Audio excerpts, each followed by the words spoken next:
নমস্কার, আমি ডক্টর চন্দ্রাংশু শাস্ত্রী। চিরন্তনীতে আপনাদের স্বাগত। আজকের বিশেষ ভিডিওর বিষয় হল শীঘ্র বিবাহের জন্য কয়েকটি অভিনব উপায়। প্রত্যেক পিতামাতাই চান তার কন্যার সঠিক সময়ে বিবাহ হোক, সচ্ছল সম্পন্ন ঘরে তার বিয়ে হোক এবং কন্যার দাম্পত্য জীবন সুখ স্বাচ্ছন্দ্যে ভরে উঠুক। কিন্তু চাইলেই কি সব জিনিস পাওয়া যায়? সঠিক যোগাযোগ না হলে কিছুই সম্ভব হয় না। অনেক চেষ্টা সত্ত্বেও দেখা গেল কিছুতেই তার বিবাহ চূড়ান্ত হচ্ছে না। যোগাযোগ আসছে, কথাবার্তা আলাপ আলোচনা হচ্ছে, কিন্তু শেষ পর্যন্ত সবকিছু ভেস্তে যাচ্ছে। এদিকে মেয়েরও বয়স বেরিয়ে চলেছে। এই সমস্ত ক্ষেত্রে কয়েকটি উপায় করলে শীঘ্রই সুফল পাওয়া যায়, সেগুলি আমি আলোচনা করব। যে উপায়টির কথা বলবো সেটি বছরে একটি মাত্র দিনই করা সম্ভব, আর সেই দিনটি হল অক্ষয় তৃতীয়ার দিন। যদিও এই দিনটিকে নারায়ণের দিনও বলা হয়ে থাকে, কিন্তু এই দিনটিতেই যদি মা ভগবতী অর্থাৎ মা দুর্গার আরাধনা করা যায় তবে সাফল্য লাভ করতে পারে। এই উপায়টি করার জন্য প্রথমে সংগ্রহ করতে হবে 5 রকমের ফুল, যেগুলি হল মালতী, মল্লিকা, চাঁপা, জবা ও পদ্ম ফুল। সেই সঙ্গে নিতে হবে একটি নতুন সিঁদুরের কৌটো। ঘরে বসে বা মন্দিরে গিয়ে এই উপায় করা যেতে পারে। এরপর রুমালের সাইজের একটি লাল কাপড়ের টুকরো নিতে হবে। অক্ষয় তৃতীয়ার দিন সকালে স্নানের পর লাল, গোলাপি বা হলুদ রঙের শুদ্ধ বস্ত্র ধারণ করে এই উপায় কন্যাকেই করতে হবে। প্রথমেই প্রত্যেকটি ফুলের উপর অনামিকা আঙুল দিয়ে একটি করে সিঁদুরের টিপ দিতে হবে এবং মায়ের কপালেও একটি সিঁদুরের টিপ দিতে হবে। এরপর যেমন করে পূজা করা হয় সেভাবে ফুলগুলি মায়ের চরণে অর্পণ করতে হবে এবং মা দুর্গার যে কোনো একটি মন্ত্র 108 বার অবশ্যই উচ্চারণ করতে হবে। প্রথম মন্ত্র ওম ঐং হ্রিং ক্লিং চামুণ্ডায় বিচ্ছে 108 বার।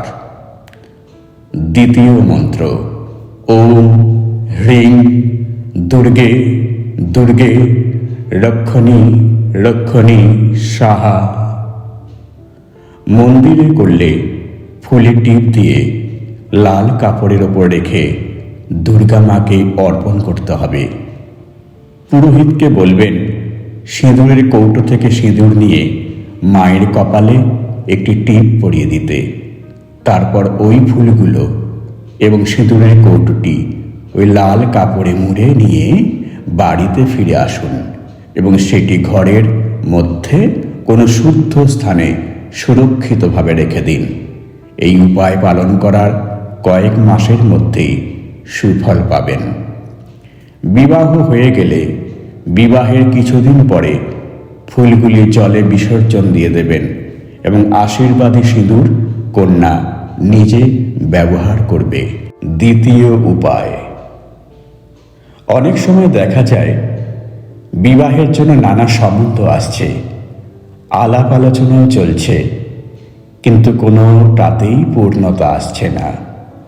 হয়তো জন্মছকে গ্রহের অবস্থান ভালো নেই, বা সপ্তম স্থানে পাপ গ্রহের অবস্থান বা পাপ গ্রহের দ্বারা দৃষ্ট।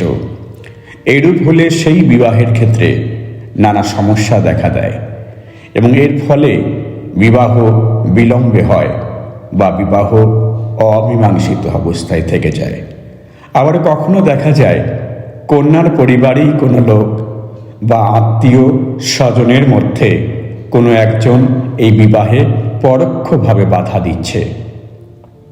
ফলে দেখাশোনা কথাবার্তার পরেও কোনো সুখবর পাচ্ছেন না বা বিবাহের চূড়ান্ত নিষ্পত্তি সম্ভব হচ্ছে না, এই সমস্ত সমস্যা থেকে সমাধানের জন্য যে উপায়টির কথা বলবো সেটা পালন করলে শুভ ফল লাভ করবেন।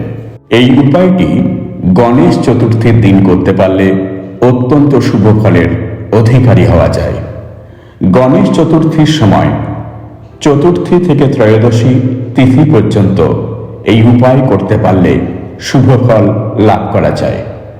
বছরের অন্য সময় এই শুভ ফল লাভ করতে হলে যে কোনো শুক্লপক্ষের চতুর্থীর দিন এই উপায় করা যেতে পারে। তবে সেক্ষেত্রে যে মন্দিরে গণেশজির মূর্তি আছে এবং নিয়মিত পূজা করা হয় এমন স্থানেই এই উপায় করতে হবে। এই উপায় করার জন্য প্রথমে কয়েকটা জিনিস নিতে হবে। 8টি শুকনো গোটা হলুদ, অল্প লাল সিঁদুর, 8টি গাঁদা ফুল, 108টি দূর্বা। শুকনো হলুদগুলিকে আগের দিন থেকে জলে ভিজিয়ে রাখুন। গণেশ চতুর্থীর দিন বা চতুর্থীর তিথিতে সকালে জল থেকে হলুদগুলি তুলে নিয়ে শুকনো কাপড় দিয়ে ভালো করে মুছে নিন। মনে রাখবেন, ওই দিন সকালে স্নান করে শুদ্ধ কাপড় পরে তবেই এসব কাজ করবেন। কন্যা নিজে এই কাজ করতে পারলে সবচেয়ে উত্তম, না পারলে কন্যার মা এই উপায়টি করতে পারেন। এবার প্রথমে একটি করে ভেজা হলুদ নিয়ে তার মাঝ বরাবর ছুরি দিয়ে চিড়ে দিতে হবে, কিন্তু সতর্ক থাকবেন যেন এপার ওপার হয়ে না যায়।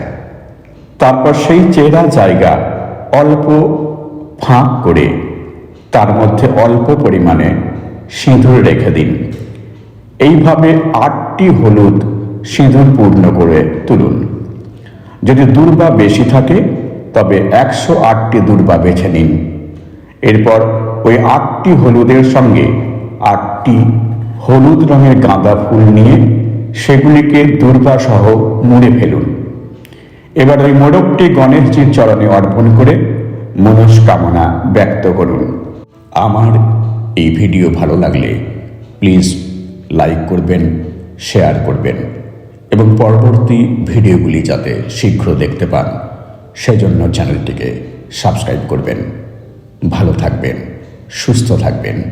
আজ এই পর্যন্ত, দেখা হবে পরের ভিডিওতে। ধন্যবাদ।